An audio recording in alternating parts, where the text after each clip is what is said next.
السلام عليكم ورحمة الله وبركاته. أنا عايزة أوريكم فرحة بنتي وهي رايحة تحط منابها للقطة. والله العظيم ده منابها في السمك، وكل مرة على ده الحال. بصوا بألف هنا وشفا. هي القطة أصلا حيرانة مش عارفة تاكلها منين. أنا أعمل السمك والقطة تاكل. شاكرين يا ست إسراء.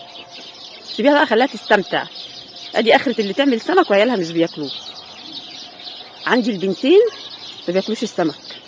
ما سبحان الله ما اعرفش، يعني كذا مره احاول، طب يا ماما خدي ظهر السمكه بس، طب خدي الحته دي، خدي اللي هو لا هناكل رز وسلطه وهنقوم.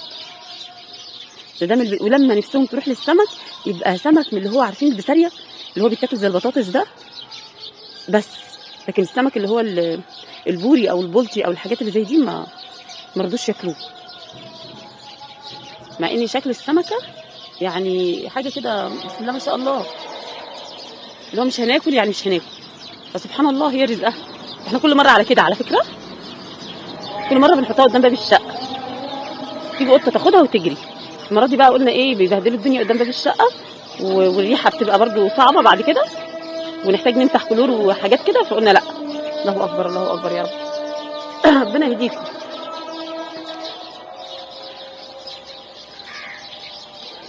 كده تفضلي تبصي على هي بتاكل السمك وانت لا. يا رب ارزقنا وكرمنا.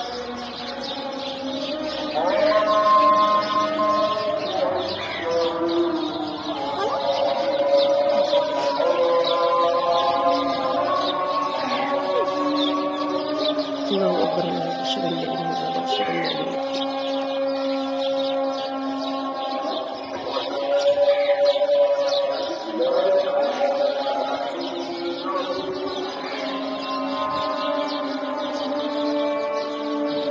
بصي وانا مش بتكلم عشان الاذان شغال. بصي يا ماما، بصي يا ماما، ابعدي بعيد عنها لا تتعورك ولا تعضك. ابعدي قومي، والله ما تستعبطيش، لو قربتي منها هتفتكري هتاخديها هتروح قفشه في ايديكي. فلا يا ماما، وعضتها بتبقى عايزه حقن وحاجات. بألف هنا والشفا يا قلبي. يلا عقبال المره الجايه. يعني انت بتقولي لي افصصها لها ازاي؟ هتفصصها لها ازاي؟ انت ما بتفصصيش لنفسك اساسا. لا هي هتتعامل، هي بتفصص احسن مني. المره الجايه اكلها لها مخليه. المره الجايه بقى يعني اروح للراجل اشتري ايه يا ربي؟ اقول للراجل عايزه سمكتين سمك على قد انا وابوكي. ده سمك جوري. انت لا بتاكلي ده ولا بتاكلي ده. ما تجيب لها شويه رز وسلطه. لا عايزه حبه ميه هي تبلد. ما الخرطوم شغال اهو. لا بالله.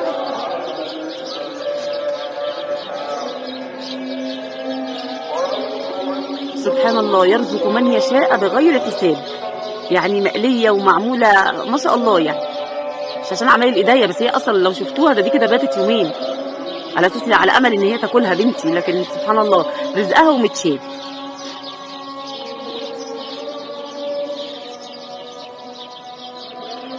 طبعا انا تشرفت بوجود الاذان في الفيديو.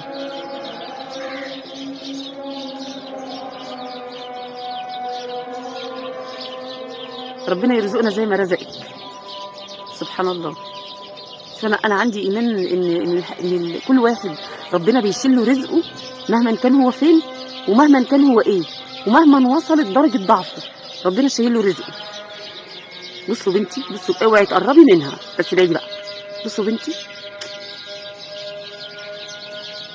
شفتوا بقى ربنا سخر لها، احنا الاثنين سخر لنا القطه دي عشان يرزقها الرزق ده. سبحان الله العظيم. ويرزق من يشاء بغير حساب.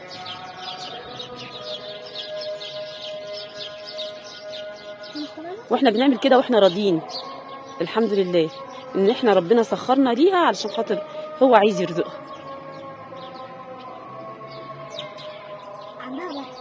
عندها برد. انت كشفتي عليها ولا ايه؟ لا هي مش هتطلع صوت اساسا، كده مبسوطه وبتاكل، فبالنسبه لها الدنيا كده حلوه. قاعده جنبيها بتونسيها. ودي عذاب ولا مرجحه؟ مرجحه بنتي، عامله حبل مرجحه. يلا حلو. مش عايزه مخده. لا مخده ايه؟ انت اقعدي جنب قطتك كده خليها تاكل وتتفرجي عليها يا اختي. اتفرجي عليها وهي بتستمتع. المره الجايه نبقى نعمل حسابها في سمكه اصغر شويه عشان مش قادره عليها. عادي قطه غيرها تكمل. عادي. احنا هنا كافيه محترم للقطط. ميه وسمك ويلا بينا. كافيه 5 ستار ده. عارفه الراجل اللي بيقعد يقول لها عارفه لو جت لها قطه تانية دلوقتي تسمعي صريخهم هما الاثنين على السمك. نعم. عارفه عمو اللي انا وانت كنا بنتفرج عليه كان بيقول للقطه اعملي نفسك فيك اللي مكفيكي. اعملي نفسك فيكي اللي مكفيكي. كان بيقول للقطه تصوري، طب اعملي كده اعملي كده، طب اعملي نفسك فيكي اللي مكفيكي. بصي على يمينك بصي على شمالك بعد كده يحط لنا مش عارفه تاكل الورقه التانت، بس دي اوعي تقربي منها، سامعه؟ والله لو قربتي منها تفتكرك عايزه تاخدي منها اكلها فهتروح ماسكاكي عضاكي، او عضاكي بقى من اي حته، رجليكي ايديكي اللي هتطول منك هتعض. ابعدي بعيد عنها احسن. دلوقتي انا هتسيب السمكه تروح تصطاد الحمامه اللي واقفه